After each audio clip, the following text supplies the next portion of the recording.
Petit aparté sur moi-même, donc Olivier Miosek, je suis MVP Azure et co-animateur de plusieurs meet-up. Je suis cloud architecte et donc là vous avez quelques infos sur moi, à savoir que les slides en fait vous seront présentés par la suite. L'agenda, on va voir un tout petit peu en fait quels sont les problèmes que l'on peut rencontrer en fait lorsqu'on écrit et qu'on déploie des templates ARM. Quelles sont nos possibilités en fait pour pouvoir tester en fait ces templates? On va découvrir un tout petit peu Azure Resource Manager Template Toolkit et voir en fait ce que sont les pour pouvoir gérer ces ressources, les déployer et de façon tout à fait dans la manière en fait de l'infra as code, un peu comme peut le faire Terraform, que vous allez voir un tout petit peu plus tard. Et c'est véritablement cette philosophie qu'on a. C'est véritablement en fait d'avoir du code, en même temps parfois avec le code en fait des développeurs des applications, pour pouvoir déployer de façon simple et de façon répétable nos infrastructures sur Azure. Mais Olivier, juste excuse-moi, d'accord. encore une fois, toujours la logistique. La première chose est de faire disparaître ou minimiser le prévu de Skype, parce que moi je suis visible Ouais, sur tes slides. attends, je vais essayer. Voilà. Ça va mieux? Ok. Et voilà, et il y avait un problème de son tout à l'heure, mais apparemment c'est revenu. C'est Cédric qui avait fait. Donc ça devrait être bon, je te laisse continuer. Merci. D'accord, c'est pas grave. Voilà. C'est les aléas du direct, on va dire. Donc, ce que je disais, c'est que du moment qu'on parle en fait d'infrastructure as code, on parle de code.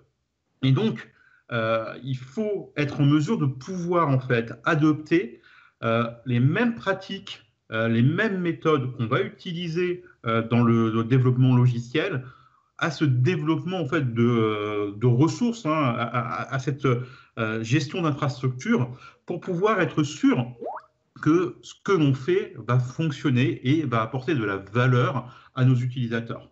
Bah, déjà, en fait, lorsqu'on parle de code, il faut savoir, est-ce que ce que j'ai fait est fonctionnel? Est-ce que ça va marcher? Est-ce que ça va donner quelque chose?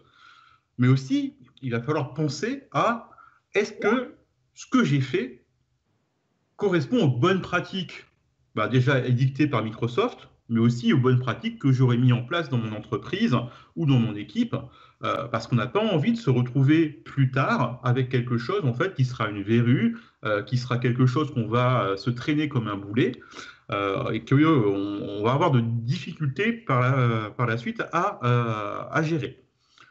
Il faut aussi qu'on vérifie que le code ne présente pas de problème de sécurité. Un titre d'exemple, vérifier qu'on n'a pas de mot de passe, bon, c'est le cas extrême, mais dans son code ARM, auquel cas, si vous le mettez sur GitHub, je peux vous garantir en fait en quelques heures, vous aurez en fait des machines qui vont faire du crypto-minage.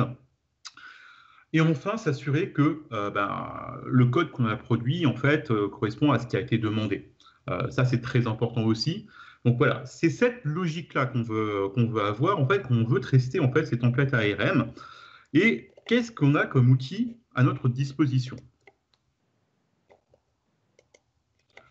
Bah, en règle générale, en fait, le premier outil auquel on pense, c'est test AZ ressource groupe déploiement. Donc on va le faire. Pardon. Voilà. Donc si je fais un test AZ ressource groupe déploiement, donc j'ai un template, hein, j'ai un ressource groupe, voilà, je lui mets en verbose. Alors, déjà, on n'a pas beaucoup d'informations. Il me dit ce template est valide. Ouais, bien. Alors, si j'enlève le verbose, c'est encore mieux. J'ai aucune information. Donc, qu'est-ce qu'a fait test AZ ressource groupe déploiement? Il a vérifié en fait que sur mon template que j'ai ici, les appels des API sont valides, en fait, ils ne présentent pas d'erreur. Est-ce que c'est suffisant pour dire, en fait, que, mon template est fonctionnel? Oui, parce qu'en fait, grosso modo, il y a de fortes chances que je puisse le déployer. 2, est-ce que ça respecte les bonnes pratiques? Si je reviens en fait là-dessus, je peux rien dire. Et autre problème que je vais avoir, c'est que ça nécessite une connexion à Azure et à un groupe de ressources. Dans l'optique de mettre ça en fait dans de l'intégration continue ou pour faire tester en fait à mon équipe, chose, c'est un tout petit peu handicapant. Et comme je vous l'avais vu, hein, donc ça répond vraiment pas à tous les besoins, notamment en termes de best practice, en termes de sécurité. Il va juste me dire en fait, est-ce que mon template est en état d'être déployé? C'est tout. Et donc c'est très limitatif. Donc les gens en fait qui travaillent là-dessus ont développé des solutions, mais il se trouve en fait que Microsoft a annoncé donc à Limelight un nouvel outil. Donc je vous ai mis en fait le numéro de la session en fait à Limelight pour que vous puissiez la retrouver. Parce qu'il y a eu quand même pas mal d'annonces en fait sur ARM. Donc ce nouvel outil, c'est Azure Resource Manager Template Toolkit. Donc c'est en preview. Il est disponible sur GitHub. Il est mis à jour. Je regardais, il y avait une mise à jour il y a 2 jours, donc c'est toujours quand même quelque chose en fait qui est fonctionnel. Et c'est un module PowerShell compatible avec PS Core. Donc avec PowerShell tout court en fait aujourd'hui on dira. Donc on peut le faire tourner sur du Windows, du Linux et du Mac. Ça va être très important pour la suite. Malheureusement, il n'est pas encore disponible en fait sur la PowerShell Gallery, donc on ne peut pas faire en fait un get module, on ne peut pas en fait l'installer directement depuis la PowerShell Gallery. Il va falloir en fait le télécharger depuis GitHub. Ça, c'est une limitation que l'on a aujourd'hui, mais une fois que ça sera en fait en disponibilité globale, pardon, on va pouvoir le faire de façon plus efficace. Le but premier de cet outil, c'est pas de faire de l'analyse syntaxique. Il n'est pas en fait de dire en fait grosso modo si la syntaxe en fait que vous avez utilisée est valide ou pas. Bon, il va le faire parce que s'il n'arrive pas à lire le fichier JSON, il va vous le dire. Mais c'est pas son but premier de dire en fait si vous avez fait une erreur en fait dans le formatage JSON de votre template.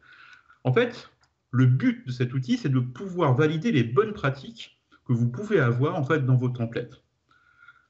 Autre point positif, c'est qu'il ne va pas utiliser en fait de connexion vers Azure.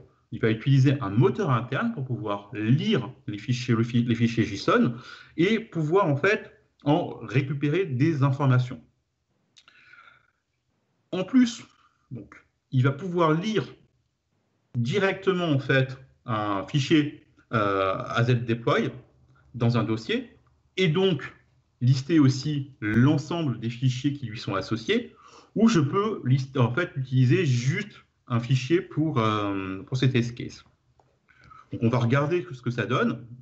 Hop, je reviens sur ma petite démo. Donc comme je vous disais, comme ce n'est pas un module, je vais devoir l'importer. Voilà, donc j'ai importé mon module. Et voilà ce que ça va donner. C'est le même fichier en fait JSON que j'ai utilisé précédemment. C'est le fichier Azure Deploy. Donc, je vais y aller. Et là, on va voir ce que ça me donne. Et là, je vois tout de suite que c'est beaucoup plus verbeux et qu'il y a beaucoup plus d'informations, notamment, déjà, il peut me dire, attention, j'utilise des API qui sont de plus de 130 jours. Ces API ont plus de 2 ans. Donc, on peut se dire en fait que ces API, elles ne sont pas bonnes. Ça a évolué depuis. Et du coup, je n'ai pas forcément en fait tous les éléments pour pouvoir le gérer. Autre chose qui me dit, tiens, j'ai un paramètre que je n'utilise pas. C'est-à-dire que grosso modo, je vais me trimballer en fait dans mon template quelque chose en fait qui n'a aucune utilité. Pareil pour des variables. Et enfin, quelque chose en fait qui peut être très important, c'est grosso modo, il va me dire que pour une ressource, la location doit être une expression globale, ce qui veut dire tout simplement que dans ma location, si je regarde ici dans mon template, ma ressource, voilà, j'ai utilisé North Europe. Alors, pourquoi ce n'est pas une bonne pratique? Tout simplement, là, je déploie en fait mon template dans un ressource group en North Europe, donc ça va fonctionner forcément. Mais, comme je le disais, un template, c'est fait pour être répétable. Et si demain, j'ai envie de déployer cette ressource, disons, en Afrique du Sud ou au Brésil ou n'importe où ailleurs, si j'utilise le même template, je vais avoir un problème. Parce que là, en fait, je déploie une Azure Function et le storage de l'Azure Function donc, sera en fait en France, en North Europe, pardon, et le reste en fait de mes ressources sera en fait au Brésil, en Afrique du Sud ou au centre des États-Unis. Donc là, voilà, donc on a véritablement une information que l'on n'avait pas en fait précédemment avec Test Azure Ressource Group Déploiement. On a véritablement quelque chose qui va nous envoyer en fait beaucoup plus d'informations et qui va nous permettre de pouvoir petit à petit avoir des templates qui vont être standardisés et qui vont respecter certaines bonnes pratiques. Je reviens sur la presse. Mais comme vous l'avez vu, je reviens ici, ARM Toolkit va prendre en fait un outil qui s'appelle Pester. Pester est un outil de test unitaire fait spécialement pour PowerShell et il va lire les templates en utilisant ce qu'on appelle des test cases. Qu'est-ce qu'un test case? En fait, on va avoir des test cases qui vont balayer plusieurs cas de figure et à chacun de ces cas de figure, on va tester plus ou moins tel ou tel paramètre dans les templates. Et donc là, en fait, vous avez l'ensemble des test cases qui sont disponibles pour le moment. Ces test cases, en fait, je les ai listés ici. Donc voilà, donc on va retrouver des choses comme on ne doit pas avoir en fait un username qui soit un littéral, les API versions, ce qu'on avait vu tout à l'heure, doivent être en fait récentes, on doit avoir en fait les tailles des VM qui sont en fait en paramètres, etc., etc.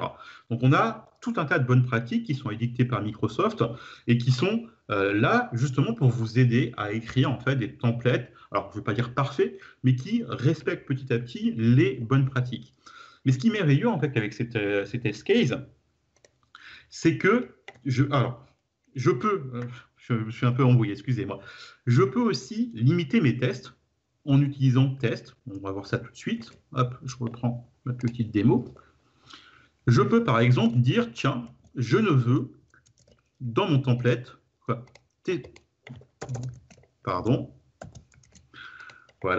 tester que deux choses. Voilà, deux test cases.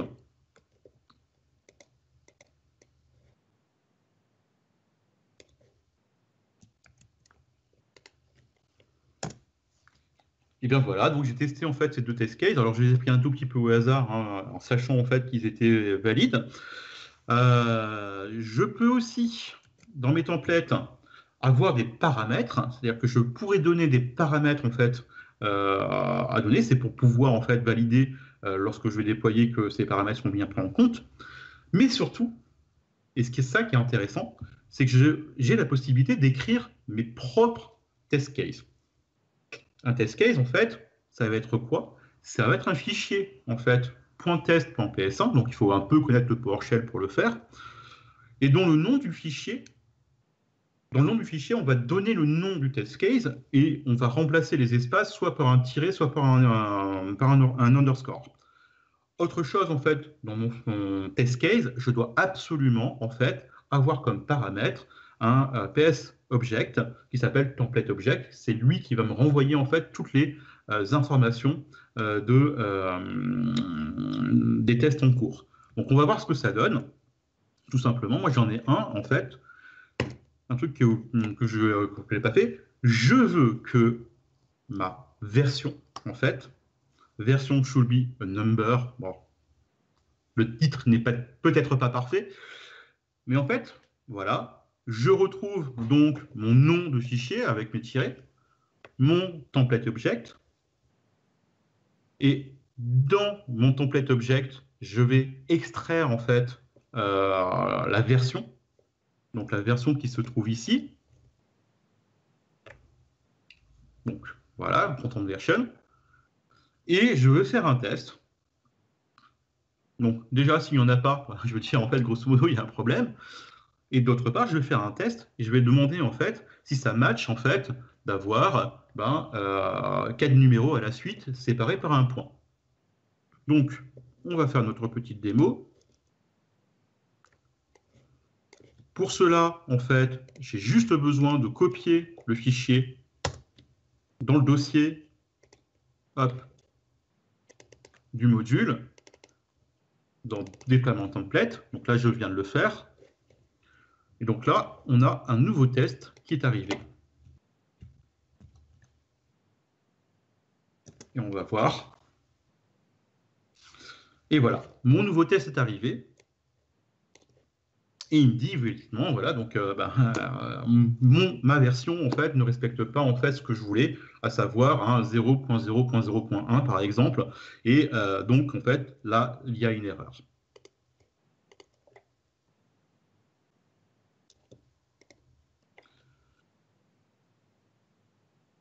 Puisque ARM-TTK est un module PowerShell, il est possible en fait, il est facilement on peut facilement le faire, on peut l'intégrer dans une chaîne d'intégration et de déploiement continu. Le but étant, c'est que dans mon équipe, je veux que sur chaque pull request ou chaque push, on puisse déclencher un test pour dire si le template ou les templates qu'on est en train de déployer, d'écrire sont valides et respectent les bonnes pratiques. Là, je vous ai mis deux options. Bien sûr, il y en a plusieurs, mais c'est pour bien vous faire comprendre. Je vais vous faire le démo en fait sur deux possibilités. La première, ça va être GitHub Action, et la seconde, ça va être Azure DevOps. On va commencer avec GitHub Action. Ça va être assez simple. GitHub Action, il va avoir besoin de deux choses. On va avoir besoin de créer un environnement nécessaire à faire fonctionner notre CI/CD. Et donc, le plus facile dans GitHub Action, c'est de créer en fait une image Docker dans lequel en fait je vais mettre tous mes outils. Donc je vais mettre le module ARM, je vais mettre le module Azure parce que je vais peut-être en avoir besoin par la suite pour pouvoir déployer mes ressources. Je vais mettre une définition du workflow et un script pour tester le template en utilisant ARM Template Toolkit. Ensuite, je vais avoir besoin de faire en fait un dossier .github et un dossier à l'intérieur qui s'appelle workflow, ce qui va me permettre en fait de pouvoir déclencher le workflow. Donc on va regarder ça. Donc ici, j'ai créé un dossier dans lequel je vais définir mon environnement grâce à un Dockerfile.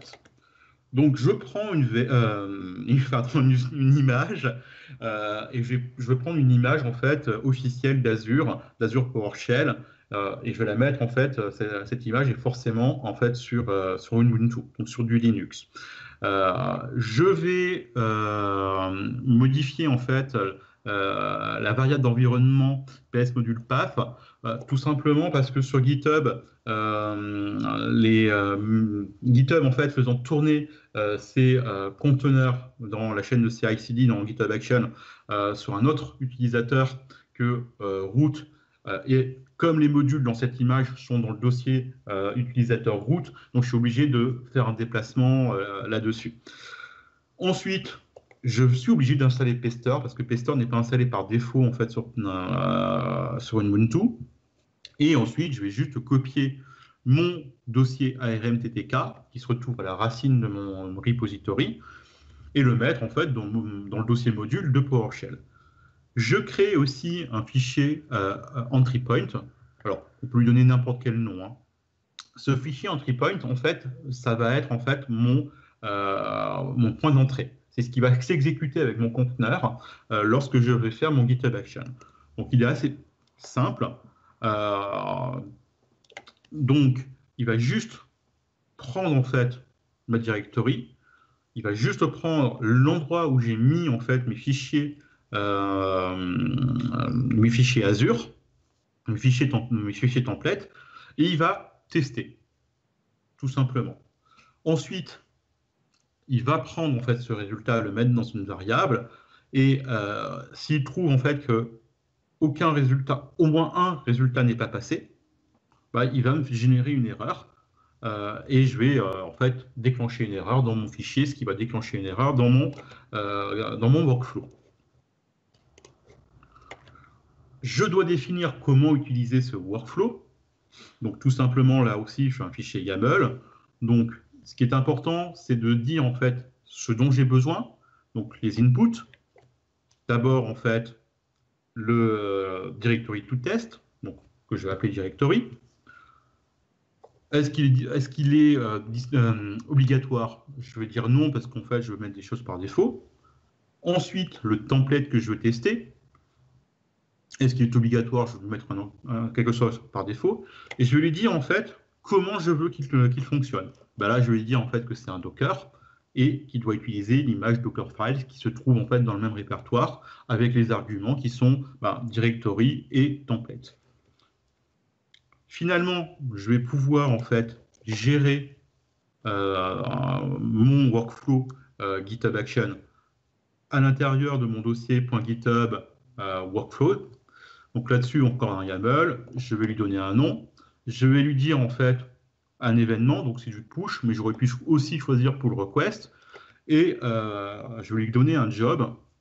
Donc le job en fait ARM template, voilà, donc ça fonctionne en fait sur une Ubuntu, puisqu'on va avoir un Docker en fait sur une Ubuntu, sur une image Docker sur une Ubuntu, un GitHub Action, donc je vais d'abord faire un checkout, c'est-à-dire que sur la VM en fait qui va être utilisée, je vais récupérer en fait l'ensemble de mon repository. Ensuite, je vais faire je vais faire un test job et je vais lui dire en fait d'utiliser tout simplement en fait mon dossier qui se trouve ici en lui donnant les paramètres directory que j'avais défini tout à l'heure, ARM files, et mon template en fait Azure Deploy. Donc là, on va essayer de faire en sorte que ça fonctionne. Alors j'ai fait une petite bêtise, donc ça va être un tout petit peu long. Donc test démo.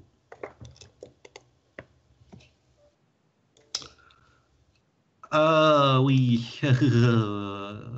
Bon, c'est pas grave. Ce que je vais faire, qu'est-ce que je vais faire? Bon, hop, je vais rajouter le readme. Voilà. Je vais faire un push. On va attendre un tout petit peu en fait que le push arrive.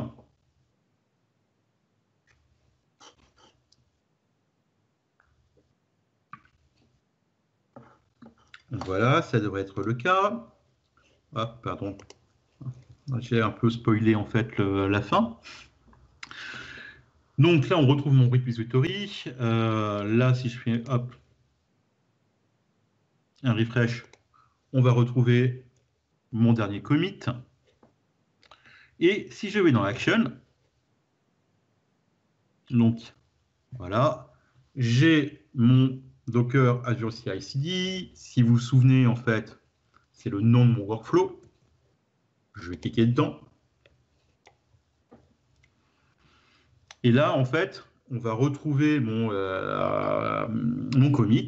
Donc, je vais cliquer dessus. Donc là, il est en train de le réaliser. Donc, j'ai une erreur. Je vais aller voir tout de suite.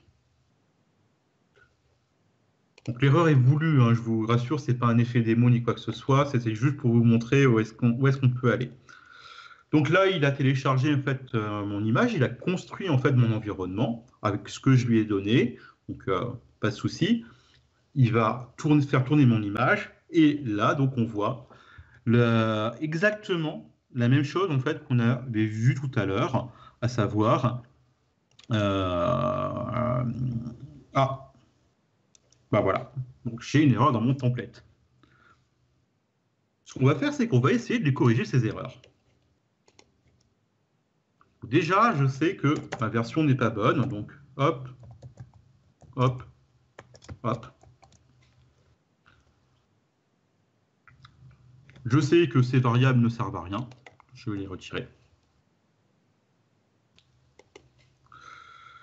Je sais que ce paramètre n'est pas bon non plus. Et finalement, alors, je vais copier ça. Ça ira plus vite. je sais que je dois pas faire ça et que je dois préférer en fait utiliser le mode paramétré. Alors, va trouver maintenant en fait ton Azure Deploy. Voilà.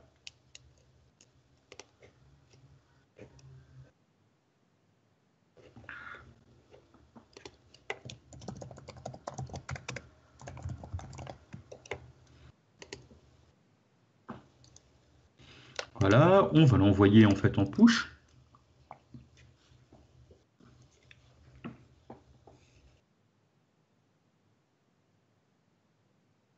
Voilà, c'est passé. Et donc, ici, je reviens.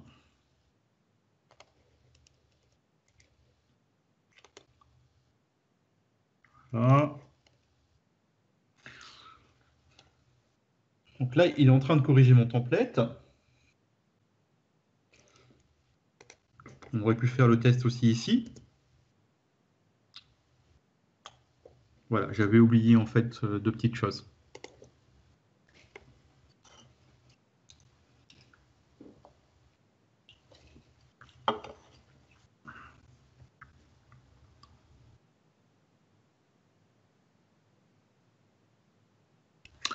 Donc effectivement, j'ai oublié en fait de corriger les choses. Donc on va pas le faire tout de suite. L'intérêt d'avoir ce type de démarche, c'est que comme vous le voyez, euh, le template, quoi, le workflow s'est arrêté. Ce qui veut dire en fait que si j'avais voulu avoir une chaîne d'intégration continue et de pouvoir en fait déployer si mon template était valide, j'aurais pu le faire en ayant l'assurance que si j'avais le moindre souci sur mon template qui était détecté en fait par RM Toolkit, euh, j'aurais pu en fait arrêter le processus et éviter non pas une catastrophe, hein, donc encore une fois, donc on est sur des tests assez basiques, quand bien même je peux en rajouter qui sont un peu plus élevés. On est quand même sur quelque chose qui nous permet d'avoir en fait une bouée de secours, ou du moins en fait, je dirais plutôt en fait des rails qui nous permettent de pouvoir déployer en étant serein sur ce qu'on déploie. Donc là, on a vu le côté GitHub. Je vais vous montrer assez brièvement aussi le côté Azure DevOps, parce qu'on peut le faire aussi dans Azure DevOps. Dans Azure DevOps, ça va être un tout petit peu différent. Dans Azure DevOps, on va avoir besoin en fait d'une extension ARM TTK. Cette extension elle a été créée par Sam Kogan, hein, qui travaille lui aussi en fait hein, sur les déploiements Azure.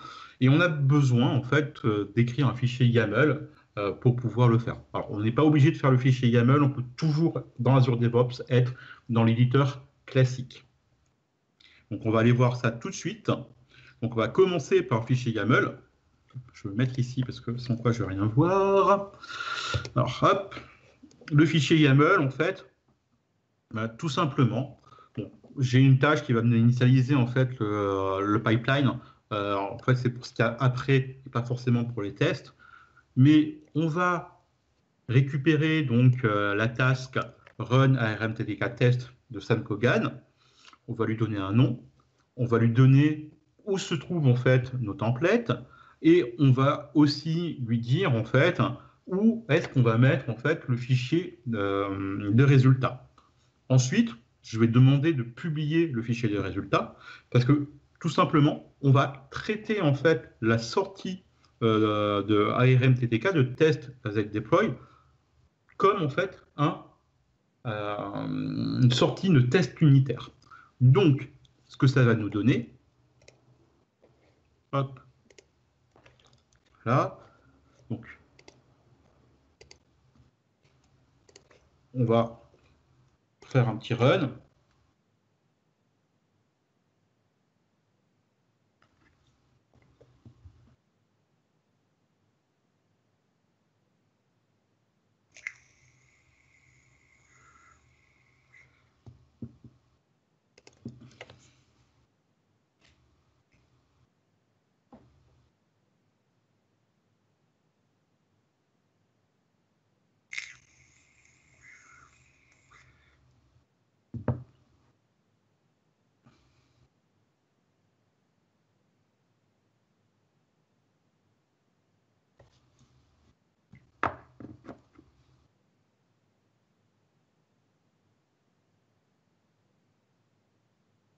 Et donc voilà, donc on a eu une petite erreur.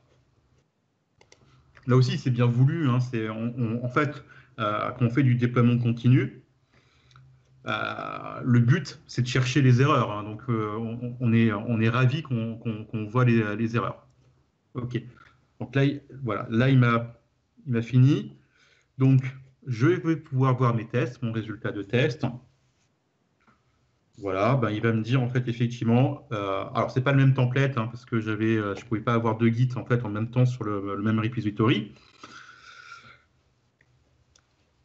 Tout simplement, il va me dire en fait voilà les versions en fait ne sont pas forcément les bonnes. Donc du coup, je dois travailler sur ces versions. C'est quelque chose voilà, qui va nous permettre de pouvoir avancer. Et encore une fois, en ayant cette démarche de dire, tiens, si j'ai une erreur, j'arrête tout, ça nous permet de pouvoir en fait, déployer sereinement lorsque l'on fait du déploiement automatique à partir en fait, d'une chaîne de CI/CD, chose qui se fait de plus en plus dans les équipes pour ça.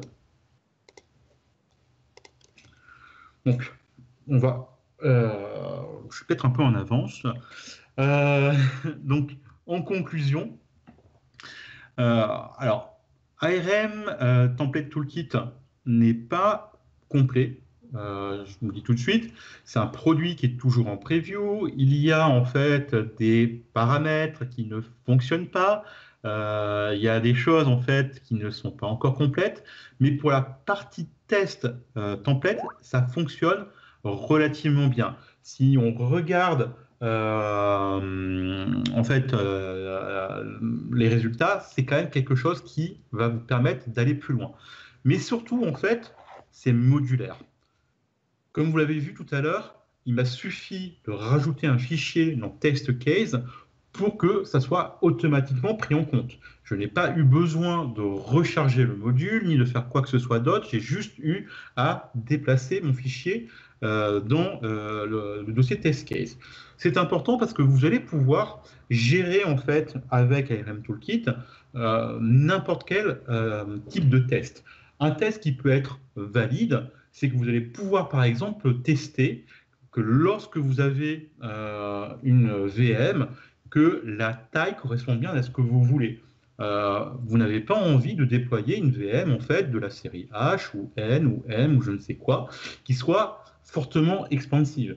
Par exemple, si vous voulez faire des tests et avoir un tag en fait dans votre template qui dit c'est du dev, vous pouvez dire récupérer ce tag dans un test et voir en fait si la taille des VM est par exemple en B ou en A pour dire en fait effectivement c'est des tailles valides en fait pour des tests. Et comme je vous le dis, ça permet en fait aux équipes de pouvoir se concentrer sur les déploiements, sur l'écriture des tests ARM, et ça va leur donner un gain qualitatif parce que vous allez vous améliorer en fait sur la création de tests ARM, de templates ARM en fait qui soient d'une part qui soient beaucoup plus standardisés et qui respectent beaucoup mieux en fait les bonnes pratiques et qui évitent aussi, on peut le voir en fait dans les différents tests, d'avoir des fuites de données, des fuites de sécurité. Voilà, donc c'était la présentation. Donc, on va remercier l'ensemble des communautés en fait francophones, donc Azure FR, Mug Wallonie, Mug Lyon, Mug Rennes, Mug Strasbourg et la communauté CMD. On remercie aussi Microsoft France, sans oublier les gens en régie parce que c'est pas facile et l'ensemble des organisateurs. Et je suis disponible pour prendre vos questions. Okay. Merci Olivier. Alors, est-ce qu'on a des questions du public?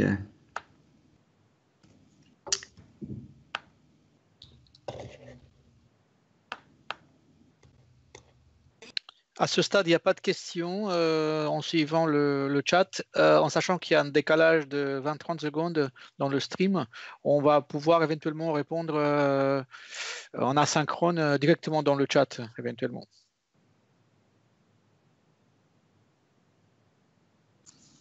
En tout cas, super session. Moi, j'ai appris plein de choses sur ARM TTK.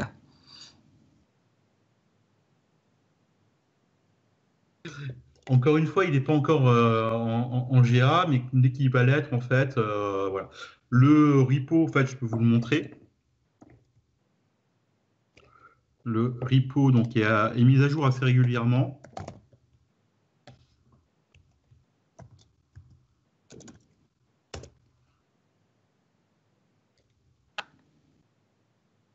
Donc voilà, donc on avait des tests en fait qui ont été gérés. Donc c'est assez voilà, donc il y a quand même 5 contributeurs, il y a quelques forks, donc il y a quand même pas mal de choses. Alors effectivement, avec les événements que l'on connaît aujourd'hui, il est pas forcément, il devait, je crois, être GA en fait au premier trimestre. Je pense que ça sera dans le second trimestre en fait qu'on aura cette disponibilité complète. Mais voilà. Donc moi je l'utilise en fait depuis quelques temps pour l'ensemble en fait de mes déploiements. D'une part parce que moi je fais beaucoup d'erreurs, hein, donc j'avoue je le reconnais, et ça permet véritablement de se coller à des bonnes pratiques. Parce qu'il est très facile, en fait, on manque de temps, de se dire, tiens, je vais mettre la location en fait, en français. Parce que la location en France centrale, pardon, parce que bon, j'ai pas le temps, en fait, et je sais plus quel est mon paramètre ou ma variable qui a la location. Et c'est une mauvaise pratique, hein. Moi, ça m'est arrivé une fois de déployer en fait en France centrale et de redéployer par la suite en centrale US. Et là, on a des surprises. Donc, c'est jamais amusant en fait de redéployer par la suite en se disant putain, pourquoi ça marche pas? Ok. J'ai une question du public. Est-ce qu'il est possible de tester correctement les templates sans déployer? Alors, ça dépend de ce qu'on appelle tester correctement. C'est vrai qu'à un moment donné, là, ce qu'on va faire, et comme je le disais, c'est pas une analyse syntaxique. Donc là, on ne fait aucun appel aux API Azure avec ARMTTK. Donc du coup, il va falloir associer plusieurs choses. Donc déjà, faire un test as deployed. Alors moi, ce que je fais en fait en règle générale, d'abord, je vais charger le fichier en fait JSON, les fichiers JSON dans PowerShell pour savoir si c'est un fichier valide, parce que souvent en fait, j'ai des problèmes d'accolade. Donc déjà, là, premier test, en fait, si le fichier n'est pas considéré comme valide, j'arrête tout. Ensuite, effectivement, il faut faire un test as deploy parce que ça va valider effectivement les API. Mais on ne peut pas être sûr à 100% que lorsqu'on fait un test as Resource Group Deployment, ça soit valide aussi, parce que je peux avoir plusieurs cas de figure. D'une part, les noms qui ne sont pas valides ou qui sont déjà utilisés. Donc, je peux aussi avoir des ressources en fait qui ne sont pas disponibles. Donc, on ne peut pas jamais être sûr à 100% en fait qui va être déployé. ARMTTK en fait n'est pas forcément là pour dire en fait ça va être déployable ou pas. Il est là pour dire est-ce que ça répond aux bonnes pratiques. Mais il faut d'autres tests en fait pour pouvoir savoir en fait si c'est déployable. Merci Olivier. Est-ce que tu pourrais nous donner un moyen de pouvoir te suivre sur les réseaux sociaux, Twitter ou LinkedIn? Hop, je vais revenir en fait sur la slide en question.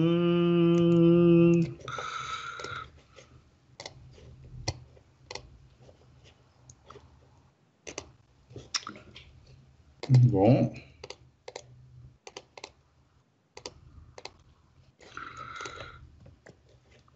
Voilà, hop.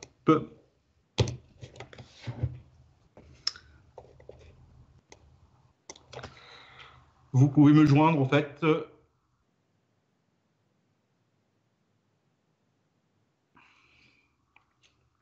là-dessus. Vous pouvez me suivre aussi sur Dev2 si vous avez besoin, et donc sur mon LinkedIn, et vous pouvez retrouver l'ensemble de mes coordonnées sur About Me. Merci Olivier. Je te souhaite une belle journée et merci d'avoir pris du temps pour les communautés. Merci à vous et merci de m'avoir en fait invité, et je vous souhaite une bonne journée de session et d'autres nouvelles sessions. Je pense qu'on a Terraform par la suite, donc on va rester dans l'infra as code, je pense. C'est ça, exactement. C'est Étienne Deneuve qui va suivre dans une dizaine de minutes avec Terraform. Le nom de la session, c'est Packer Terraform Ansible avec Azure. On se voit dans 10 minutes? Dans 10 minutes. Merci à vous. À bientôt. Merci. À bientôt.